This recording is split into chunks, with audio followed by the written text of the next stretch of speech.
हाँ जी, नमस्कार। Chapter 3 from section 21 to 29 power of courts and section 4 section 30 to 34 छोटा सा चैप्टर है। Power of superior officers of police and aid to magistrate and police. ये दो चैप्टर आज फटाफट निपटाएंगे। सबसे पहले बात करते हैं section 21 courts by which offences are triable. जो भारतीय न्याय संहिता के अंदर अलग अलग तरह के ऑफेंसेज दिए हुए हैं उनका ट्रायल कौन कौन से कोर्ट्स कर सकते हैं उसके बारे में। तो 3 कोर्ट स्पेसिफिकली दिए हुए हैं, high court, court of session और any other court as per schedule 1 as trial court. Schedule 1 जो BNSS का है उसमें के अंदर जो टेबल बनी हुई है उसके सबसे लास्ट में ये मेंशन रहता है कि ये पर्टिकुलर ऑफेंस कौन से कोर्ट द्वारा ट्रायल किया जाएगा। ठीक है, तो to be specific high court, court of session और any other court as per schedule 1 of the BNSS के अंदर पता चलेगा कि ट्रायल कोर्ट कौन सा है। प्रोवाइजो ये कहता है कि भारतीय न्याय संहिता के सेक्शन 64 to 71 जो ऑफेंसेज अगेंस्ट वुमन है उनका जो ट्रायल होगा वो एज फार एज प्रैक्टिकेबल एक महिला जज द्वारा किया जाएगा। कोर्ट जो है that shall be presided over by a woman as far as practicable. आगे ऑफेंसेज जो किसी और लॉ के अंदर, offences which are in any other law for the time being in force, तो उसके अंदर बहुत सिंपल है कि अगर उस स्पेसिफिक एक्ट के तहत कोई कोर्ट दिया हुआ है तो वहाँ ट्रायल होगा, या फिर हाई कोर्ट में, या फिर any other court as per schedule 1। तो दूसरे जो जैसे NDPS है, पब्लिक एग्जामिनेशन एक्ट है, इनके अंदर अगर कोई ऑफेंस दिया हुआ है और उनका कोई ट्रायल करना है तो उस स्पेसिफिक एक्ट के तहत अगर कोई कोर्ट दिया हुआ है तो वो ट्रायल करेगा, या फिर हाई कोर्ट या फिर any other court as per schedule 1।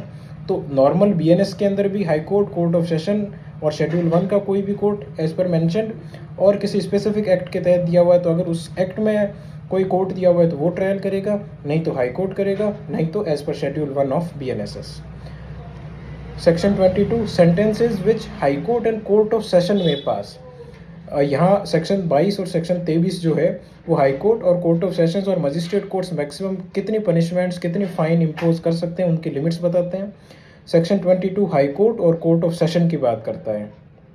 तो हाई कोर्ट तो है any sentence authorised by law, बहुत सिंपल है, any sentence authorised by law. Court of session is also authorised to pass any sentence which is authorised by law.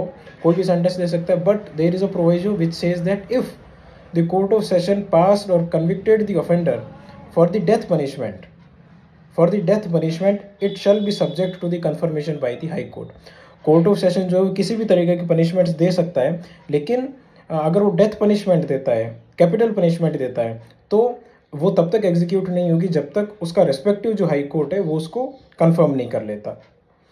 Section 23 sentences which magistrate में पास। अब magistrates की क्या क्या limits हैं उसके बारे में बात करते हैं। फर्स्टली है चीफ जुडिशियल मजिस्ट्रेट और additional chief judicial magistrate CJM ACJM up to 7 years और मैक्सिमम 7 साल की सज़ा कर सकते हैं और फाइन किसी भी अमाउंट का कर सकते हैं।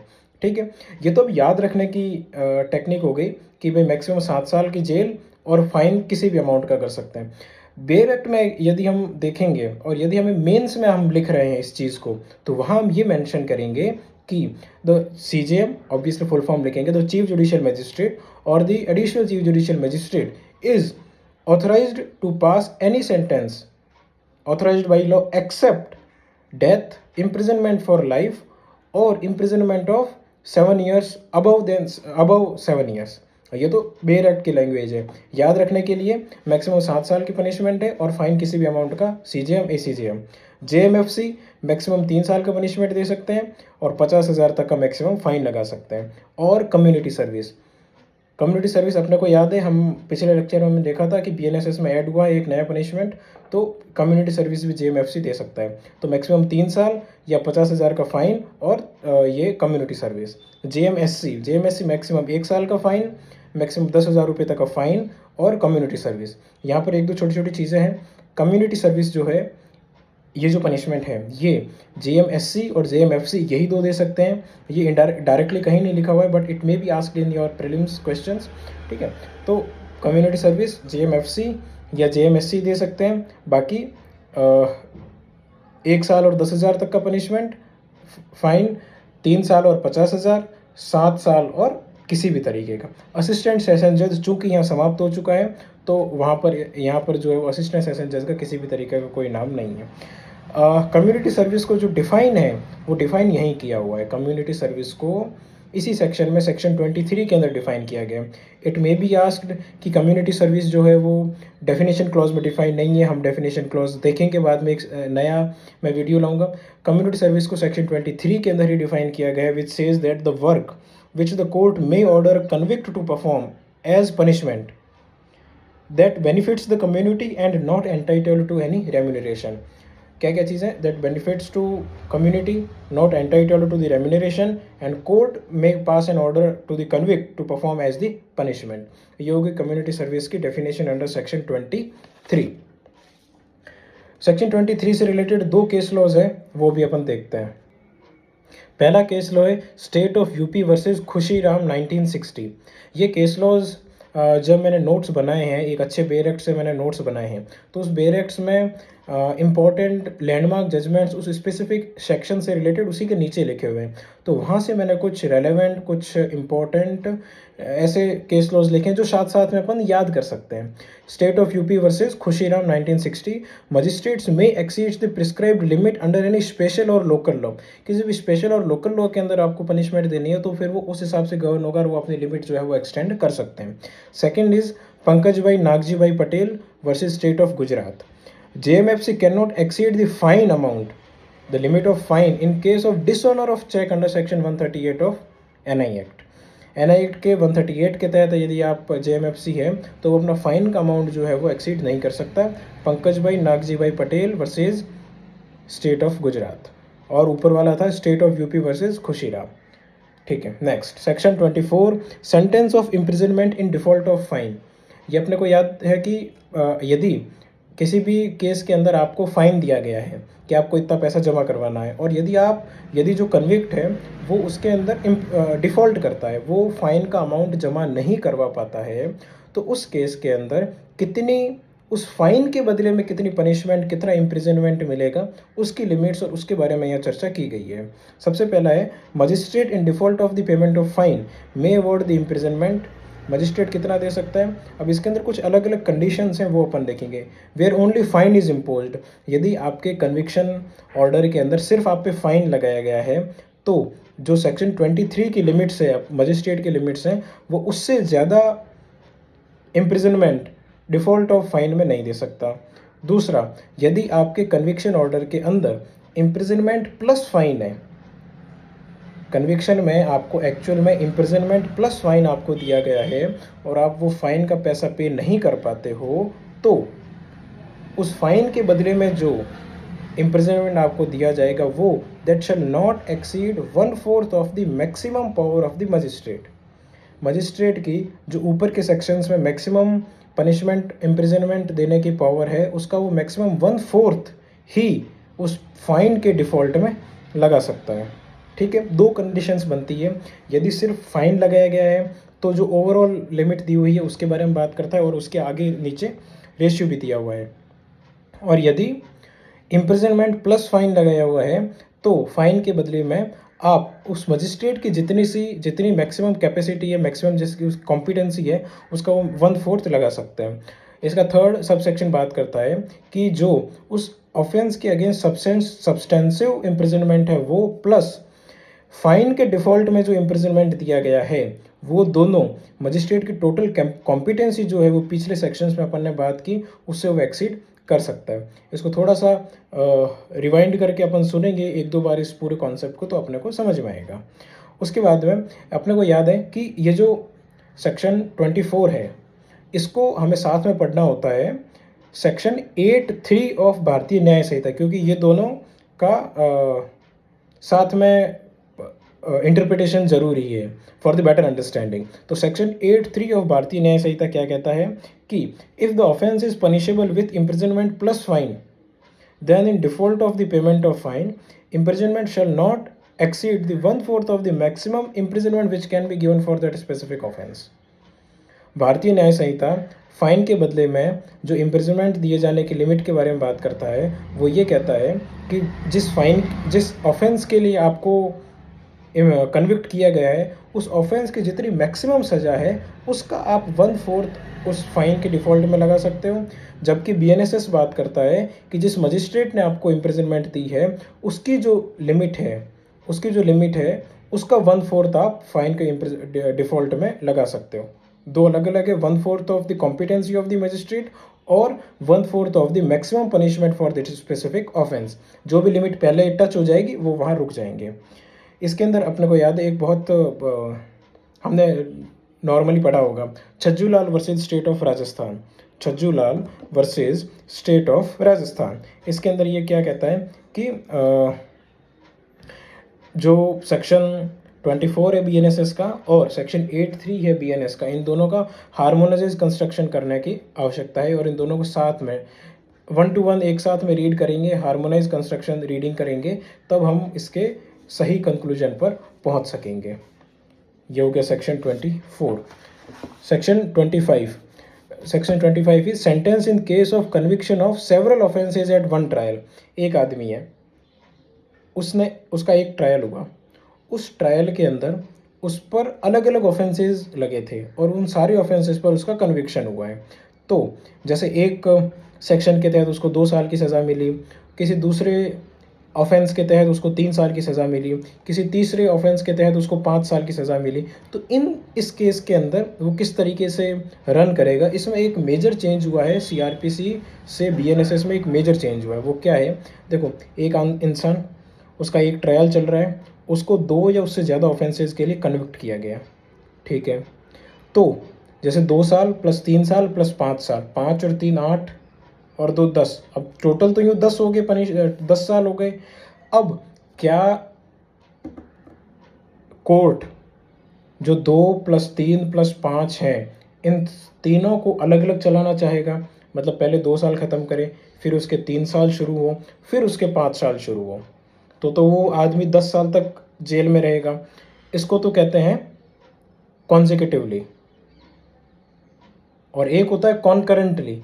कॉन्करेंटली का अर्थ ये होता है कि आपने 2 साल चलाए तो उसमें वो 2 साल वाले भी 2 साल काउंट हुए, 3 साल के में से भी 2 साल काउंट हुए और 5 साल के में से भी 2 साल काउंट हुए। तो यदि हम दिमाग लगाएं तो किसी इंसान ने 2 + 3 + 5 वाली इस पनिशमेंट में 5 साल अगर उसने सज़ा भुगत ली तो उस 5 साल के अंदर उसके वो 3 साल भी शामिल हो गए और उसके वो 2 साल भी शामिल हो गए। इसीलिए 2 + 3 + 5। तो ये या तो वो कॉन्जिक्यूटिवली रहेगा या वो कॉन्करेंटली रहेगा। ये किस पे डिपेंड करेगा? ये डिपेंड करेगा the court considering the gravity of the offences, उस ऑफेंसेस की क्या क्या ग्रेविटी है, may order the punishment to run consecutively और कॉन्करेंटली। पहले ये अलग था सीआरपीसी में कि यदि कुछ नहीं लिखा हुआ है तो उसको कॉन्जिक्यूटिवली माना जाएगा, और अब इसमें ये कर दिया है कि court considering the gravity of the offences may order the punishment either to run concurrently और टू रन कॉन्जिक्यूटिवली, ठीक है। अब जो कॉन्जिक्यूटिव है कि मतलब एक के बाद एक रन करेगा, एक के बाद एक कॉन्जिक्यूटिव के अंदर जो है वो उसकी कुछ लिमिट्स दी हुई है। क्या है? Maximum limits of the court can exceed क्या प्रोवाइडेड, जैसे 2 + 3 + 5, ये कितना 10 साल हो गया। ये किसी भी हालत में 20 साल से ज़्यादा नहीं जाना चाहिए, पहली कंडीशन है। दूसरी कंडीशन है, जो मजिस्ट्रेट सज़ा दे रहा है उस मजिस्ट्रेट की जितनी कॉम्पिटेंसी है उसके ट्वाइस से, उसके डबल से ज़्यादा वो लिमिट नहीं जानी चाहिए, ठीक है। या तो 20 साल से ज़्यादा वो एग्रीगेट नहीं होना चाहिए या फिर ट्वाइस ऑफ द मजिस्ट्रेट से ज़्यादा वो नहीं होनी चाहिए। फिर आ जाता है कि अपील के लिए, अपील अगर उसके की जाती है तो एग्रीगेट जो है वो एक सिंगल पनिशमेंट मानी जाएगी। इसमें एक इम्पॉर्टेंट केस लॉ है, वो केस लॉ है Muthu Ramalingam and others versus state 2016, Muthu Ramalingam 2016। इसमें सुप्रीम कोर्ट की कॉन्स्टिट्यूशनल बेंच ने ये कहा था कि जो इम्प्रिजनमेंट फॉर लाइफ है वो अलग अलग ऑफेंसेस के लिए मल्टीपल लाइफ इम्प्रिजनमेंट दिया जा सकता है, लेकिन वो कॉन्जिक्यूटिवली रन करवाना प्रैक्टिकली पॉसिबल नहीं है। I hope you got this. Second ये है कि जैसे एक लाइफ इम्प्रिजनमेंट है उसका रेमिशन होता है या उसका कम्यूटेशन होता है, तो इसका मतलब ये नहीं है कि वो रेमिशन और वो कम्यूटेशन बाकी के सारे लाइफ इम्प्रिजनमेंट पे भी अप्लाई होगा, नहीं, वो सिर्फ उस एक स्पेसिफिक ऑफेंस पे ही रहेगा। And the third and the most important is, जो हमने ऊपर 20 साल की लिमिट की बात की, that doesn't apply to the court of session. The cap of 20 years doesn't apply to court of session. ठीक है, मुथु रामलिंगम वर्सेस स्टेट, इसके अंदर क्या बात की है, मल्टीपल एल आप दे सकते हो किसी को भी, एक एल का रेमिशन और कम्यूटेशन बाकी एल पे अप्लाई नहीं होता है, और जो 20 साल की कैप है वो कोर्ट ऑफ सेशन पे अप्लाई नहीं होती है। और दूसरा केस लॉ है Gagan Kumar versus state of Punjab, वो ये है कि सेक्शन 25 जो है कि सेवरल ऑफेंसेस का कन्विक्शन एक ही ट्रायल में होने पर, ये जो है से compliance of section 25 BNSS by magistrates is necessary mandatory, मतलब ये इसके अंदर सिर्फ मैंडेशन बताया है कि मजिस्ट्रेट्स को सेक्शन 25 का कंप्लाइंस करना ज़रूरी है, और एक मुथु रामलिंगम बताया है, ये के section 25। Next is section 26। Section 26, 27, 28 and 29 बहुत ज़्यादा इंपॉर्टेंट नहीं है, मैं बहुत जल्दी इसको क्विकली रैप अप कर लूँगा। Section 26 mode of conferring powers, जो ऑफिशियल्स हैं इनको पावर्स किस तरीके से कन्फर होंगे, तो या तो हाई कोर्ट है और या स्टेट गवर्नमेंट है, वो ऑर्डर के थ्रू ऑफिशियल टाइटल्स जो है वो कन्फर करेंगे। And such order shall take effect from the date on which it is communicated to the person so empowered, जिस दिन वो ऑर्डर उस इंसान को कम्युनिकेट किया गया उस दिन से जो है वो हो जाएगा। सेक्शन 27 बात करता है पावर ऑफ ऑफिसर्स अपॉइंटेड, बहुत ज़्यादा इंपॉर्टेंट नहीं है। सेक्शन 28 कभी कभी पूछ सकते हैं विड्रॉल ऑफ पावर, जो पावर दिए गए हैं वो विड्रॉल कैसे होंगे, तो हाई कोर्ट और the state government may withdraw all और any of the powers conferred by them to any person और ऑफिसर और एनी सबऑर्डिनेट। ठीक है, तो या तो हाई कोर्ट देता है पावर या स्टेट गवर्नमेंट देती है, तो वो या तो सारे पावर या किसी भी पावर्स को जो है वो वापस ले सकता है। और सीजीएम और डीएम में withdraw powers conferred by them only, मतलब वो अगर सीजीएम या डीएम ने भी अपने किसी सबऑर्डिनेट्स को कुछ पावर दिए हैं तो वो उनको रेस्पेक्टिवली विड्रॉ कर सकता है। ठीक है, किस ग्राउंड्स पे विड्रॉल होंगे उस बारे में ये सेक्शन 28 कोई बात नहीं करता। This section is silent on the grounds of such withdrawal. Section 29 power of जजेस and magistrates exercisable by their successors in office. ठीक है, सक्सेसर्स जो होंगे उनके रेस्पेक्टिव ऑफिस में उनके पास भी वो सेम ऑफर्स सेम पावर्स जो है वो कन्फर होंगे। ठीक है, if there is any doubt like who is the successor in office, if there is any, session जज shall determine by order in writing. ठीक है, कभी कभी पूछ सकते हैं कि यदि सक्सेसर इन ऑफिस से रिलेटेड किसी को भी डाउट है कि कौन है, तो सेशन जज जो है वो एक बाय ऑर्डर इन राइटिंग से डिसाइड करेगा। And doubt in any magistrate, किसी भी मजिस्ट्रेट से रिलेटेड डाउट है तो सीजीएम और डिस्ट्रिक्ट मजिस्ट्रेट जो है, जो भी केस है सीजीएम और डिस्ट्रिक्ट मजिस्ट्रेट जो है वो डिसाइड करेंगे कि कौन है सक्सेसर, मतलब मजिस्ट्रेट में सक्सेसर कौन है इसका डाउट है तो सीजीएम या डीएम कर लेंगे, और बाकी अगर सक्सेसर का कोई भी डाउट है तो वो सेशन जज राइटिंग के माध्यम से बता देगा। ये हो गया सेक्शन 29।